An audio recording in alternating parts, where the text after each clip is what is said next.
À la une de Jeune Afrique cette semaine, les questions qui se posent de plus en plus nombreuses dans l'hypothèse d'une élection de Donald Trump à la prochaine élection présidentielle aux États-Unis. Questions notamment sur la politique américaine qui serait alors mise en œuvre vis-à-vis du Proche-Orient ou de l'Ukraine. Mais qu'en serait-il de l'Afrique? Nous en parlons avec vous aujourd'hui. François Soudan, bonjour. Bonjour Catherine. Nous commençons par cette question. Quelle place le continent africain occupe-t-il actuellement dans la campagne américaine ? Directement aucune. L'Afrique n'a d'ailleurs jamais été un enjeu de politique intérieure américaine. Maintenant, si l'Afrique est indirectement concernée dans le cadre de cette campagne, c'est par le biais de ses émigrés. Comme on le sait, l'obsession anti-migratoire, c'est l'un des thèmes principaux de Trump, qui a annoncé qu'il se comportera au premier jour de son nouveau mandat, je le cite, en dictateur, le temps, dit-il, d'expulser des millions d'étrangers du sol américain. Or, on l'ignore souvent, mais le nombre de migrants africains appréhendés à la frontière entre le Mexique et les États-Unis a quadruplé entre 2022 et 2023, selon les statistiques américaines.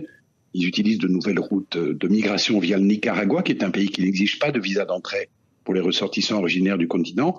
Nul doute qu'en cas de retour de Trump, ils seront systématiquement refoulés, ce qui n'est pas le cas aujourd'hui. François Soudan, quelle pourrait être la politique de Donald Trump à l'égard de l'Afrique, tenant compte de ce que vous venez de nous expliquer ?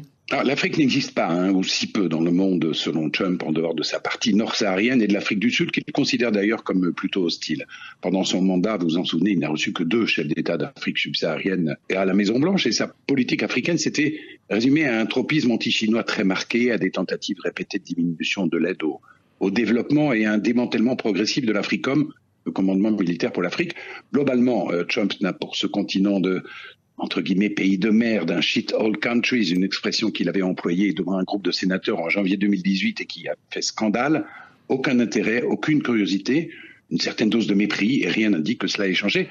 Pour tout ce que l'Afrique compte de défenseurs des droits de l'homme et des minorités, de militants écologistes, d'activistes des sociétés civiles, son retour au pouvoir n'est donc pas une perspective réjouissante, Catherine. Et vous estimez toutefois, François Soudan, que certains pays africains pourraient trouver leur compte dans un nouveau mandat de Donald Trump ?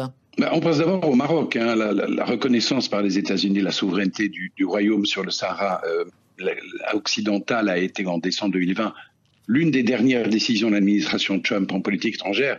Depuis, Biden avait laissé s'instaurer autour de ce dossier une sorte de flottement, sans revenir en arrière, mais comme s'il n'assumait pas vraiment cet héritage, une ambiguïté qui cessera sans doute en cas de retour de Donald Trump. Et puis, autre bénéficiaire potentiel, Catherine, les juntes militaires de l'Alliance des États du Sahel, d'abord parce que l'instigateur de l'assaut sur le Capitole le 6 janvier 2021 est lui-même une sorte de putschiste refoulé, beaucoup plus intéressé en l'espèce par la lutte contre les djihadistes que par le retour des institutions démocratiques.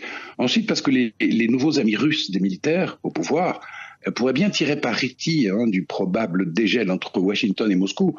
On sait que Trump est un admirateur, il l'a dit, du type de leadership incarné par Poutine, pour installer leur présence sécuritaire dans la région. S'il existe un adversaire de l'Amérique en Afrique aux yeux de Trump, Catherine, ce n'est pas Poutine, c'est Xi Jinping, le Chinois.